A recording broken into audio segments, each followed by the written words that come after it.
धन्यवाद।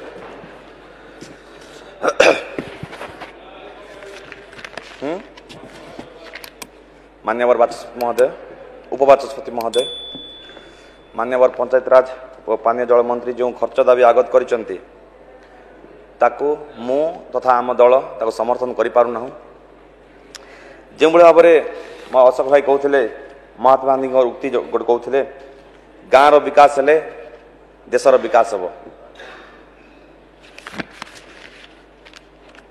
गांधीजी को यही उक्ति यही बजेट प्रतिफलन हो पार ना जहाद्वारा अनेक कथा अच्छी मो परवर्त समय मुझे आपको सब जिन जनइबी। आज ग्रामांचल उन्नति विभिन्न प्रकार योजना तैयारी करा जाउछि। आ पंचायत राज और पानीय जल एमती एक विभाग जी डेवलपमेंट विभाग अच्छे प्रत्यक्ष हो कि परोक्ष समस्त सहित जड़ित रही। तेणु ग्रामीण क्षेत्र में विकास यही विभाग सब अत्यंत गुरुत्वपूर्ण। कहुए जल ही जीवन जल ही संपद।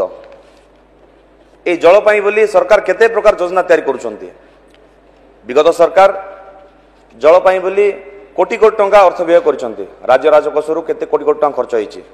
किंतु आज मध्य सारा ओडिसा रे पूर्व टू पश्चिम उत्तर टू दक्षिण जाए उपांत टू उपकूल पर्यंत पाखापाखि 40% घर आज पर्यंत स्वच्छ पानी पीबारु वंचित होउचंती। बिना पानी रे आपण अनुमान करि पारुथिबे पश्चिम एवं उत्तर ओडिशा दक्षिण ओडिशा तथा जो पहाड़िया माल अंचल रही यही अंचल लोक सब बेले पानी आउट पाउट हो से अंचल आज पर्यंत योजना पहुंची पारला नहीं। योजना सब बाट मारणा हो जाउछि। विगत सरकार वसुधा योजना नाम कोटी कोटी टंका व्यय कले राज्य राजकोषरु। ड्रिंक फ्रॉम टैप भी मध्य कहले किंतु आज पर्यंत टैप कौन जना पड़ला नहीं से ड्रिंक कौन जना पड़ला नहीं। तेणु वर्तमान जो सरकार अच्छी आ ऊपर दृष्टि देवार निहात आवश्यकता रही। कहीं उपांत अंचल आदिवासी प्रवण अंचल आज माँ माने 5 ରୁ 6 किलोमीटर पर्यंत नदी रे जाउछंती पानी पाई बोली। गाधैबाट आरंभ करी पीवा पर्यंत पानी नदी उपर निर्भरशील। 21 शताब्दी रे मध्य आज पर्यंत ओडिशार पानी सच्छलता आसी पारला नहीं। पानी पाई समस्ते हाहाकार। आज प्रत्येक गरीब परिवार पाई सरकार जो बिजु पक्का घर तैयारी करथिले विगत सरकार यही सरकार मध्य पक्का घर पाई योजना तैयारी करुछंती।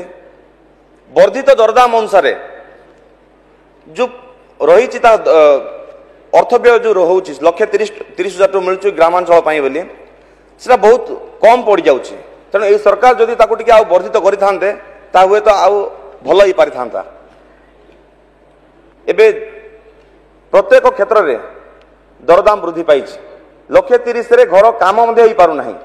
फाउंडेशन उठा बेलू 1,00,000 टका सरी जाऊँ। लिंटेल जा पर्यंत 30,000 सरला। छात पाई लोक बाकी उधार रे करबा को पड़ुछि। एमिति भी घर अच्छी आज पर्यंत सरी पारना। यही योजना विगत सरकार जो निर्वाचन पूर्व आवास योजना देते आज पर्यंत पाखापाखि 50 भाग घर संपूर्ण हो पारना। तेणु आशा करुच्ची सरकार ए दिगरे गुरुत्व दिंतु। आसंता दिन में केमती वर्धित पावना लोक मिल पार हिताधिकारी उपकृत हो पारे से दिग टे चिंता कर आवश्यकता रही। शेष में आउ गोटे कथा बिजु पक्का घर जो थिला से पाइबा लोक 30 ରୁ 40,000 टका खर्च करा पड़ुथिला। जे निहाती गरीब ताको मिलु नथिला। जा पाखरे सब अच्छी गाड़ी घोड़ा ठू आरंभ कर जमी बाड़ी सब प्रकार व्यवस्था अच्छी जी पार्टी सहित जड़ित से मिल जाऊला। किंतु जी अति गरीब निहाती जरूरी से भाई लोक मिल पार नथला। तेणु से जो मुष्टिमेय लोक अच्छा मझे जो मैंने पैसा कारबार करमती आसंता दिन में साबाट करने सहित सीधा सड़क लोक केमती आर उपभोग करें आर व्यवस्था केमती पाइपर ता ऊपर टिके गुरुत्व देवाक पड़िबो। कथा उठुची वर्तमान मनरेगा कथा। ये मनरेगा को कांग्रेस सरकार आरंभ करथिला दिने ग्रामांचल रोजगार सृष्टि करिया पाई बोली। आज से रोजगारटा बड़ बड़िया पाखे पलि जाइए जहाँ पाखे जेसीबी ट्रैक्टर डजर गाड़ी अच्छी से लाभवान होती किंतु गरीब निरीह लोक आज पर्यंत काम पाई पारे ना जहाँ फल आज दादन उपर लोक निर्भरशील किए सुराट जाऊँगी किए तमिलनाडु जाऊँगी किए गुजरात जाऊँगी किए आंध्र जाऊँगी जीवापर मृत्यु हो लाश गाँव में पहुंची पार नहीं। दयाकरी आम चैनल को सब्सक्राइब करंतु।